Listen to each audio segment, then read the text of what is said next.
This channel does not promote any violent, harmful, or illegal activities. All content provided by this channel is meant for an educational purpose only. Cancer Healer Center, a new beginning. সব স্তরের মানুষের জন্য pension প্রকল্প চালু হতে পারে, যাতে 60 বছরের পরেও হাতে কিছু টাকা আসে। সবটাই আলোচনার স্তরে রয়েছে, দেখুন। যতদিন কাজ আছে ততদিন আয় আছে, কিন্তু অবসর নেয়ার পর বয়সকালে পেনশনের দিকেই তাকিয়ে থাকেন বেশিরভাগ মানুষ।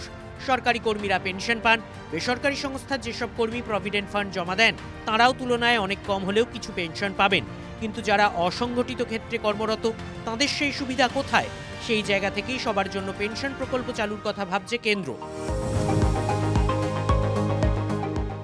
কেন্দ্রীয় শ্রম মন্ত্রক সূত্রে খবর, অসংগঠিত ক্ষেত্রে কর্মীদের আর্থিক নিরাপত্তা দিতে ইউনিভার্সাল পেনশন স্কিম চালু করা হতে পারে। তবে এই প্রকল্প বাধ্যতামূলক নয়। ইচ্ছুকরা নাম নথিভুক্ত করে টাকা জমাতে পারবেন। নির্দিষ্ট বয়স পর তাঁরা পেনশন পাবেন।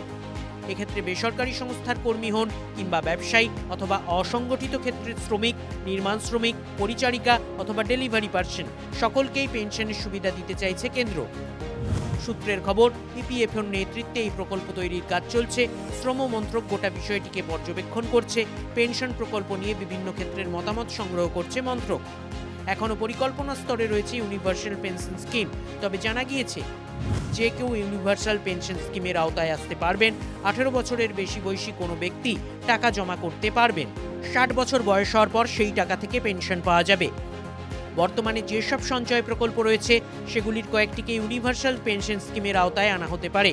বর্তমানে একাধিক পেনশন প্রকল্প রয়েছে। সেগুলি হলো প্রধানমন্ত্রী শ্রমযোগী মানধন প্রকল্পে মাসে 55 থেকে 200 টাকা পর্যন্ত জমানো যায়। সরকারও নির্দিষ্ট পরিমাণে টাকা দেয়। এতে মাসিক 3000 টাকা পেনশন পাওয়া যাবে।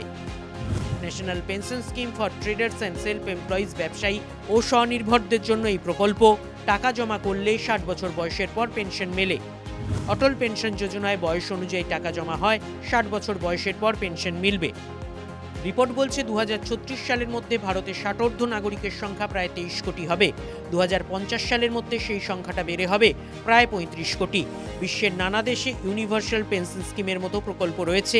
বয়স্কদের ক্রমবর্ধমান সংখ্যার কথা ভেবে এবার সেই দিকে নজর দিতে চাইছে ভারতও। ইউনিভার্সাল পেনশন স্কিম চালু হলে বহু মানুষই উপকৃত হবেন, যদিও এখন সবটাই রয়েছে আলোচনার স্তরে। TV9 বাংলা।